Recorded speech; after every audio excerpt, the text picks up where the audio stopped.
देखिए ये क्वेश्चन घुमा कर फिर भी यहाँ पूछता है। संविधान भी संशोधन कई बार हो चुका है। हमारे क्वेश्चन से रिलेटेड आपको ये वीडियो में समझाया गया है, शुरू से अंत तक देखें। देखिए अगर पूछता है मूल अधिकार की संख्या, तो मूल अधिकार की संख्या वर्तमान में 6 हैं। और देखिए वर्तमान में 6 हैं, क्वेश्चन लास्ट में ऐसे लिखा रहेगा हैं। मूल अधिकारों की संख्या कितनी थी? ये थी 7। कितनी थी? 7 थी। अब पूछे 7वां कौन था? तो 7वां था संपत्ति का अधिकार। तो संपत्ति का अधिकार को हटाकर ये संपत्ति का अधिकार जिस समय था वो आर्टिकल 31 में था, यानी अनुच्छेद 31 में था। उसे अनुच्छेद हटाकर कानूनिक कर दिया गया, कानूनी अधिकार कर दिया गया। उसे 300 कम में अनुच्छेद में रख दिया गया। तब इस समय वो निकल गया तो बचे 6। तो वर्तमान में 6 हैं, पहले थे 7। और पूछे चौथा संविधान संशोधन करके संपत्ति के अधिकार को हटा दिया गया। तो हटा दिया गया 44वां संविधान संशोधन करके 1978 में हटा गया। उस समय मुस्लिम राष्ट्रपति थे और हमारी कांग्रेस के पीएम यानी प्रधानमंत्री इंदिरा गांधी जी थी। उस शासनकाल था इन लोग का। लेकिन ये बार बार क्वेश्चन एग्जाम में पूछा जा रहा है, इसे ध्यान दें। तो इसका आंसर होगा 6। मूल अधिकारों की संख्या 6 है। कितनी थी? तो 7 थी। किसके शासनकाल में हटा दिया गया? उसमें पीएम कौन था? तो इंदिरा गांधी। नेक्स्ट। हेलो दोस्तों, आपका जेके स्टडी 99 में स्वागत है। हमारे चैनल को लाइक और सब्सक्राइब शेयर करें। चलिए मोस्ट इंपोर्टेंट क्वेश्चन लेकर आए हैं। भारतीय संविधान के प्रेस्टिज सेट से संबंधित सभी क्वेश्चन जो हर एग्जाम में पूछे जाते हैं, शुरू करते हैं।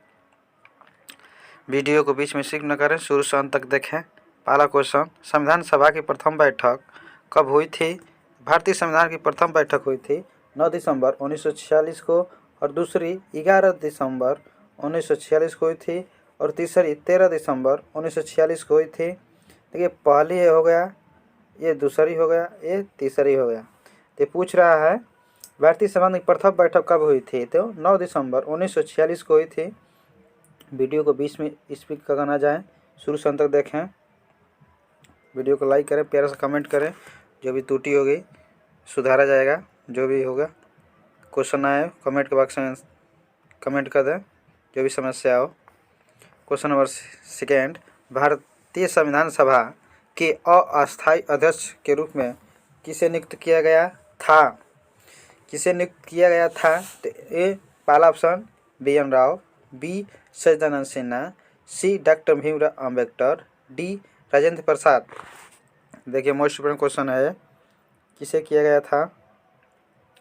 ते होगा ऑप्शन ये अस्थायी रूप से बनाए गए थे सच्चिदानंद सिन्हा जी, और अस्थायी रूप से बनाए गए थे राजेंद्र प्रसाद जी, और प्रारूप समिति के अध्यक्ष भीमराव अम्बेडकर, और सलाहकार थे BN राव।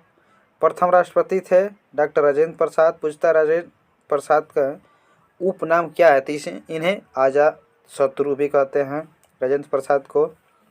एक बार और सुनिए, संविधान सभा के अस्थायी अध्यक्ष किसे नियुक्त किया गया था? तो वो थे सच्चिदानंद सिन्हा। ऑप्शन बी सही होगा। लेकिन यही क्वेश्चन घुमा घुमा कर पूछता है कि अस्थायी सच्चिदानंद सिन्हा, और पूछता अस्थायी तो राजेंद्र प्रसाद। प्रारूप समिति के अध्यक्ष भीमराव अम्बेडकर, और सलाहकार भारतीय संविधान के कौन थे? तो BN राव थे। नेक्स्ट, इसका आंसर होगा ऑप्शन बी सच्चिदानंद सिन्हा।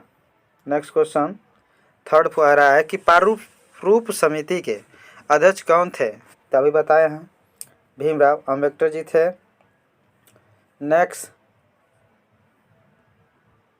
क्वेश्चन नंबर 4, संविधान सभा के अस्थायी अध्यक्ष किसे बनाया गया? संविधान सभा के अध्यक्ष अस्थायी थे, ते थे Rajendra Prasad. Next question number 5, भारतीय संविधान सभा के अंतिम रूप से संविधान को कब पारित किया गया था? तो पहला ऑप्शन 26 जनवरी 1950, बी ऑप्शन 15 अगस्त 1947, सी 2 अक्टूबर 1949, डी 26 नवंबर 1949।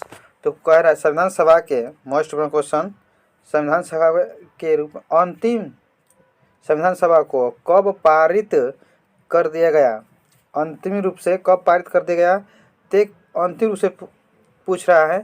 ते होगा 26 नवंबर 1949 को। और यही से तात्पर्य करने का अर्थ होता है, लैंग्वेज चेंज कर देगा, जैसे कि भारतीय संविधान को कब अंकित किया गया। एक शब्द आता है, ज़्यादा एग्जाम में पूछा गया है, अंककृत कब किया गया, तो यही भी होगा 26 नवंबर 1949 को। और कब लागू कर दिया गया, तो ये होगा 26 नवंबर 1949 को। और ये संविधान में घुमा कर पूछता है क्वेश्चन कि भारतीय संविधान को पूर्ण रूप से कब संविधान को लागू कर दिया गया, तो इसका होगा पूर्ण रूप से 26 जनवरी 1950 को। वह पूछे गणतंत्र दिवस कब मनाते हैं, तो 26 जनवरी को मनाते हैं। और स्वतंत्र दिवस 15 अगस्त को मनाते हैं। तो गणतंत्र दिवस हमारा देश गणतंत्र कब पूर्ण रूप से हुआ, तो हुआ 26 जनवरी 1950 को। और हमारा देश स्वतंत्र कब हुआ, तो 15 अगस्त 1947 को। 2 अक्टूबर को गांधी जयंती मनाया जाता है। वो 2 अक्टूबर के दिन दो लोगों का जन्मदिन हुआ मनाया जाता है, एक लाल बहादुर शास्त्री और महात्मा गांधी जी के जन्मदिन 2 अक्टूबर का हुआ था, दो लोगों का। तो इसका आंसर देखिए होगा ऑप्शन डी। हमें उम्मीद है कि समझ में आ गया होगा आप सभी लोग को। नेक्स्ट क्वेश्चन नंबर 6, भारतीय संविधान को किस दिन से पूर्णतः लागू हुआ था। देखिए क्वेश्चन वही घुमा कर फिर पूछ दिया है, उससे शब्दों में सिर्फ हेरा फेरी रहेगा। सब क्वेश्चन रिलेटेड अर्थ उसका अलग होंगे, समझने का प्रयास करते चलें साथ साथ। प्रश्न कह रहा है भारतीय संविधान को किस दिन से पूर्णतः लागू हुआ था।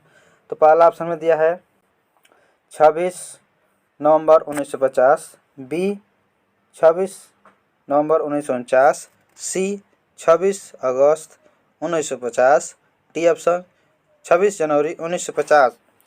तो किस दिन पूर्णतः रूप से लागू हो गया, तो ये 26 जनवरी 1950 को पूर्णतः रूप से लागू हो गया। देखिए अगर ज़्यादातर एग्जाम में पूछता है कि 26 नवंबर को कौन सा दिवस मनाया जाता है, तो 26 नवंबर को संविधान इसी को दिन मनाया जाता है, संविधान दिवस संविधान दिवस मनाया जाता है। नेक्स्ट क्वेश्चन नंबर 7, भारत कब गणतंत्र बना। देखिए अभी क्वेश्चन आ गया, तो हमारा भारत कब गणतंत्र बना, ते ऑप्शन में दिया है 15 अगस्त 1947, बी 26 नवंबर 1949 1449 है सॉरी, सी ऑप्शन 26 जनवरी 1950, डी 2 अक्टूबर 1952। हमारा भारत गणतंत्र बना 26 जनवरी 1950 को, ऑप्शन सी होगा। और पूछे भारत कब गणतंत्र हुआ, 26 जनवरी 1950 को। हमारा भारत कब स्वतंत्र हुआ, तो आप ऑप्शन देंगे ए स्वतंत्र हुआ हमारा भारत 15 अगस्त 1947 को। तो इसका आंसर होगा क्वेश्चन का सी 26 जनवरी 1950 को। नेक्स्ट क्वेश्चन नंबर 8, भारतीय संविधान के किस भाग को उसकी आत्मा की संज्ञा दी गई है। मोस्ट इम्पोर्टेंट क्वेश्चन ज़्यादातर एग्जाम में पूछा जाता है कि भारतीय संविधान के किस भाग को उसकी आत्मा की संज्ञा दी गई है। पहला ऑप्शन मूल अधिकार, बी संवैधानिक उपचारों का अधिकार, सी प्रस्तावना, डी संशोधन प्रक्रिया। मोस्ट इम्पोर्टेंट क्वेश्चन है। क्वेश्चन नंबर कहना का देखिए, यहाँ पर शुरू से अंत तक वीडियो को देखें। ज़्यादातर एग्जाम में पूछे गए क्वेश्चन हैं, संविधान को विस्तृत रूप से समझाने का प्रयास किया गया है इस वीडियो में। भारतीय संविधान किस भाग को उसकी आत्मा का संज्ञा दिया गया है, तो ये होगा इसका आंसर प्रस्तावना। यही क्वेश्चन घुमा के पूछेगा डॉक्टर भीमराव अम्बेडकर ने किस को संविधान की आत्मा कहा है। तो संविधान की आत्मा भीमराव अम्बेडकर ने आर्टिकल 32 को कहा है। 32 में क्या है, आर्टिकल यानी अनुच्छेद 32 में क्या है, तो अनुच्छेद 32 में है संवैधानिक उपचारों का अधिकार। और यही क्वेश्चन पूछेगा कि भारतीय संविधान किस भाग को आत्मा की संज्ञा दी गया है, तो इसका आंसर होगा प्रस्तावना। और वो भीमराव अंबेडकर के अनुसार संविधान की आत्मा किसे कहा गया है, थे आर्टिकल 32 को कहा गया है। हमें उम्मीद है कि आप लोग को समझ में आ रहा होगा। नेक्स्ट देखिए, इसका आंसर होगा प्रस्तावना। संविधान संशोधन की प्रक्रिया है आर्टिकल 168 में है। ये प्रक्रिया कहाँ ले गया है, तो संविधान संशोधन की प्रक्रिया दक्षिण अफ्रीका से ले गया है। नेक्स्ट क्वेश्चन नंबर 9, संविधान सभा ने राष्ट्रगान को कब स्वीकार किया। पहला ऑप्शन 24 जनवरी 1950, बी 26 जनवरी 1950, सी 15 अगस्त 1947, डी ऑप्शन 22 जुलाई 1950। तो हमारा संविधान राष्ट्रगान को कब स्वीकृत किया गया था, तो किया गया था 24 जनवरी 1950 को। किसने के द्वारा तैयार किया गया था, ये रविंद्रनाथ टैगोर जी थे, जिन्हें प्रथम साहित्य में 1913 में उन्हें पुरस्कार दिया गया था। किसके उपलक्ष्य में, साहित्य के उपलक्ष्य में। साहित्य कौन सी गीता लिखे थे, तो थी गीतांजलि। देखिए, तो ये दो भाषा में राष्ट्रगान, एक बांग्ला के भाषा में राष्ट्रगान लिखे और हमारे देश में हिंदी में राष्ट्रगान लिखे। तो ये भारतीय संविधान में कब किया गया था, तो 24 जनवरी 1950 को अपनाया गया। हमारा देश आज़ाद हुआ 15 अगस्त 1947 को। स्वतंत्र हुआ गणतंत्र 26 जनवरी 1950 को। और तिरंगा को पूछता है कब अपनाया गया, तो 22 जुलाई 1950 को हमारा तिरंगा जो झंडा होता है उसे अपनाया गया 22 जुलाई 1950 को। नेक्स्ट, भारतीय संविधान में भारतीय नागरिकों को प्राप्त मूल अधिकारों की संख्या कितनी है, यानी भारतीय संविधान मूल अधिकारों की संख्या वर्तमान में कह रहा है कितनी है, तो ये है वर्तमान में। देखिए, ये क्वेश्चन घुमा कर फिर भी यहाँ पूछता है। संविधान भी संशोधन कई बार हो चुका है, तो हमारे क्वेश्चन से रिलेटेड आपको ये वीडियो में समझाया गया है, शुरू से अंत तक देखें।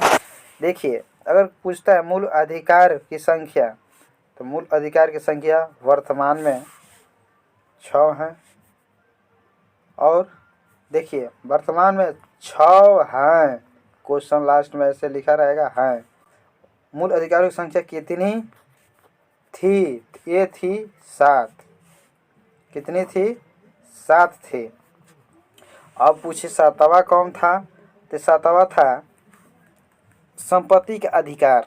तो संपत्ति का अधिकार को हटाकर ये संपत्ति का अधिकार जिस समय था वो आर्टिकल 31 में था, यानी अनुच्छेद 31 में था। उसे अनुच्छेद हटाकर कानूनिक कर दिया गया, कानूनी अधिकार कर दिया गया। उसे 300 में अनुच्छेद में रख दिया गया। तब इस समय वो निकल गया तो बचे 6, तो वर्तमान में 6 हैं, पहले थे 7।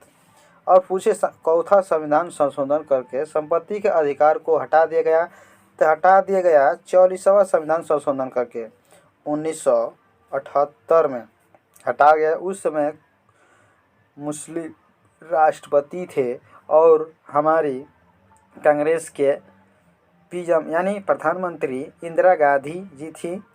उस शासनकाल था इन लोग का। लेकिन ये बार बार क्वेश्चन एग्जाम में पूछा जा रहा है, इसे ध्यान दें। तो इसका आंसर होगा 6। मूल अधिकारों की संख्या 6 है। कितनी थी, तो 7 थी। किसके शासनकाल में हटा दिया गया, उसमें पीएम कौन था, तो इंदिरा गांधी। नेक्स्ट, संपत्ति के अधिकार को किसके संविधान संशोधन द्वारा हटा दिया गया, कभी आप लोगों को बताए हैं 44वां संविधान संशोधन 1978 द्वारा हटा दिया गया। 42वां संविधान संशोधन करके समाजवाद, अखंडवाद और धर्मनिरपेक्ष 3 शब्द जोड़े गए 1946 में। और 52वां संविधान संशोधन जिसे दल बदल कहते हैं संबंधित है। 92वां संविधान, 10वीं अनुसूची दल बदल। नेक्स्ट, ये इसका आंसर देख लें। संपत्ति का अधिकार पहला होगा 44वां संविधान संशोधन 1978 को। नेक्स्ट क्वेश्चन, मूल अधिकारों का रक्षक किसे कहा जाता है? यहाँ भी क्वेश्चन को ध्यान से समझने का प्रयास करें। ये कह रहा है कि मूल अधिकारों का संरक्षक यानी हमारा जो मूल अधिकार है वो कौन रक्षक करता है? ऑप्शन के अनुसार पहला में दिया है सर्वोच्च न्यायालय, बी उच्च न्यायालय, सी ए बी दोनों, डी संसद। कमेंट बॉक्स में आंसर दे सकते हैं। तो इसका आंसर होगा, बहुत मोस्ट क्वेश्चन, तो इसका आंसर होगा सी ए बी दोनों।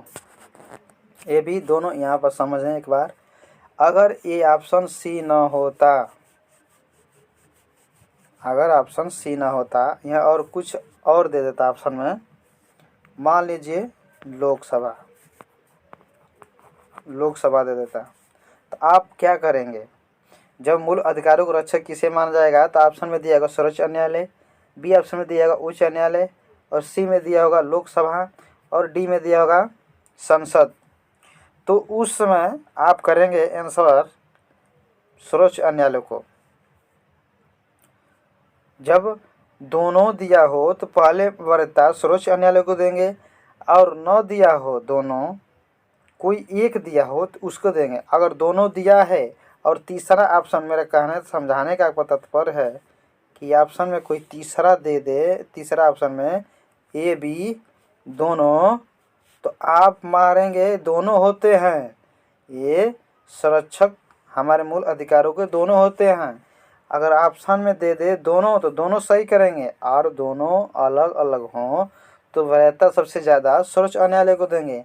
तो इस क्वेश्चन में ये दोनों दिया गया है, इसलिए ये दोनों सही है। अन्यथा ये ना समझे कि क्वेश्चन दोनों है तो दोनों मारेंगे ऑप्शन में, नहीं, ऑप्शन में दोनों दिया है तभी मार रहे हैं, लेकिन ये दोनों सही होते हैं। लेकिन अगर ऑप्शन में सी दोनों न दिया हो, सिर्फ एक दिया हो, तो आप सबसे वरीयता सर्वोच्च न्यायालय को देंगे। पहला मेरे समझाने का यही तात्पर्य था। चलिए नेक्स्ट, क्वेश्चन नंबर 13, किस अनुच्छेद के द्वारा 6 से 14 तक के बच्चों के लिए शिक्षा का अधिकार मूल अधिकार माना गया है? किसे माना गया है? तो 6 से 14 वर्ष के बच्चों को। तो इसका आंसर क्या होगा? तो इसका आंसर होगा, पहला ऑप्शन में दिया है अनुच्छेद 20, बी ऑप्शन में अनुच्छेद 21, सी में अनुच्छेद 21A और डी में अनुच्छेद 22। तो इसका आंसर होगा सी 21A में, और 21 आर्टिकल 21 यानी अनुच्छेद 21 में है प्राणदयिता स्वतंत्रता का अधिकार, और 21A में है निःशुल्क बच्चों को शिक्षा दी जाए। 6 से 14 वर्ष बच्चों के निःशुल्क शिक्षा का अधिकार है, और इसी को कहा गया है संविधान संशोधन करके, किसमें? 86वां संविधान संशोधन करके 2002 में कहा गया कि 6 से 14 वर्ष के बच्चों को निःशुल्क शिक्षा दी जाए। और आर्टिकल पूछे तो आप लोग जानते ही हैं, ऑप्शन सी होगा। मोस्ट इंपोर्टेंट क्वेश्चन होगा, फर्स्ट है 14 क्वेश्चन नंबर, लोक कल्याणकारी राज्य की अवधारणा किसमें निहित है? पहला ऑप्शन मूल अधिकार, बी राज्य के नीति निर्देशक तत्व, सी मूल कर्तव्य, डी सर्वोच्च न्यायालय। तो लोक कल्याण की राज्य की अवधारणा किसमें निहित है? तो होगा, नहीं क्वेश्चन कर चुका है राज्य की अवधारणा। तो राज्य के नीति निर्देशक तत्व ये किस आर्टिकल में आता है? तो आता है 36। राज्य के नीति निर्देशक तत्व को 36 में रखा गया है। मूल कर्तव्य ये 4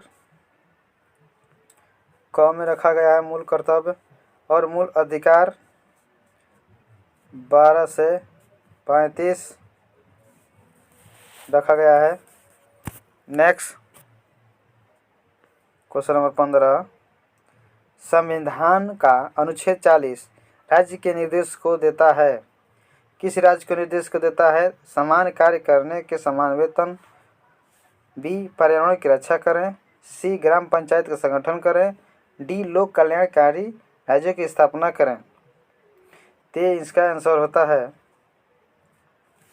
इसका आंसर होगा ग्राम पंचायत। पर्यावरण संबंधित देखिए इसका आंसर होगा, देख लें, ग्राम पंचायतों का संगठन करें। नेक्स्ट क्वेश्चन नंबर 16, संविधान को मूल कर्तव्यों को शामिल करने का प्रेरणा किस देश संविधान से लिया गया है? संविधान के मूल कर्तव्यों को शामिल करने की प्रेरणा किस देश के संविधान से लिया गया है? तो पहला ऑप्शन रूस, बी जर्मनी, सी फ्रांस। किस देश से लिया गया है? तो इसका आंसर होगा ऑप्शन रूस देश से संविधान संशोधन क्या था, शामिल करने की प्रेरणा लिया गया था, ये रूस से। नेक्स्ट क्वेश्चन नंबर 17, संविधान में मूल कर्तव्यों की कुल संख्या कितनी है? संविधान में मूल कर्तव्यों की संख्या कुल कितनी है? तो इसका आंसर होगा, आप सब लोग जानते हैं, हमारे मूल कर्तव्य हैं 11। मूल कर्तव्यों की संख्या 11 है, 11। नेक्स्ट, संविधान में मूल कर्तव्यों को किस समिति की अनुशंसा के आधार पर शामिल किया गया? संविधान में मूल कर्तव्यों को किस समिति के अनुशासन पर आधार पर शामिल किया गया? पहला ऑप्शन कर्ण सिंह समिति, बी कृपलानी समिति, सी स्वर्ण सिंह समिति, डी देवराज अर्थ समिति। तो मूल कर्तव्यों को किस समिति अनुशासन पर शामिल किया गया था?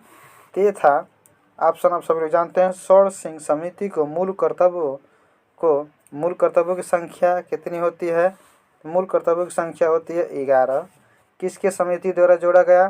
तो स्वर्ण सिंह समिति द्वारा जोड़ा गया था। नेक्स्ट 12 से 36 बताए थे मूल अधिकार और मूल कर्तव्य भाग 4 क में रखा गया है। नेक्स्ट, भारतीय संघ की शक्ति किस में निहित है? संसद में, प्रधानमंत्री में, राष्ट्रपति में, मंडल में। भारतीय संघ की शक्ति किस में निहित है? Most important question. तो इसका आंसर होगा ऑप्शन सी राष्ट्रपति में। नेक्स्ट, राष्ट्रपति के निर्वाचन मंडल में शामिल है। पहला ऑप्शन संसद के दोनों सदनों के सदस्य तथा राज्यों के संविधान सभा के निर्वाचित सदस्य। इसका आंसर होगा ऑप्शन सी संसद के दोनों सदनों के निर्वाचित सदस्य एवं राज्यों के विधान सभाओं के निर्वाचित सदस्य। इसका आंसर होगा 20 का सी। प्रश्न है, राष्ट्रपति के निर्वाचन मंडल में शामिल होते हैं, तो राष्ट्रपति के निर्वाचन मंडल में शामिल होते हैं, ऑप्शन होगा सी संसद के दोनों निर्वाचित सदस्य एवं राज्य की विधानसभाओं के निर्वाचित सदस्य। नेक्स्ट क्वेश्चन नंबर 21, राष्ट्रपति के कार्यकाल की अवधि होती है। पहला ऑप्शन 3 वर्ष, बी 5 वर्ष, सी 6 वर्ष, डी कोई सीमा नहीं। तक राष्ट्रपति के कार्यकाल की अवधि होती है 5 वर्ष या उससे पहले 65 वर्ष या 5 वर्ष, जिससे पहले कोई एक अवधि पूरा हो जाए, या तो 65 वर्ष पूरा हो जाए या तो पहले 5। नेक्स्ट क्वेश्चन नंबर 22, राष्ट्रपति चुनाव के लिए कौन सी विधि अपनाई जाती है? पहला ऑप्शन अनुपातिक प्रतिनिधित्व, बी एकल संक्रमणीय, सी अप्रत्यक्ष मतदान, डी ए सभी। तो राष्ट्रपति पद चुनाव के लिए कौन सी विधि अपनाई जाती है? डी ए सभी अपनाई जाती हैं। पर अप्रत्यक्ष मतदान भी होता है, एकल संक्रमणीय होता है और अनुपातिक प्रतिनिधित्व भी होता है। तो सेशन को यही समाप्त करते हैं। सेशन अच्छा लगे वीडियो को लाइक करें, प्यारा से कमेंट करें। इस क्वेश्चन नंबर 23 का निर्विरोध किसे चुने जाने वाले राष्ट्रपति कौन थे, कमेंट बॉक्स में आंसर दें। चलिए यहीं सेशन को समाप्त करते हैं। जय हिंद, जय भारत।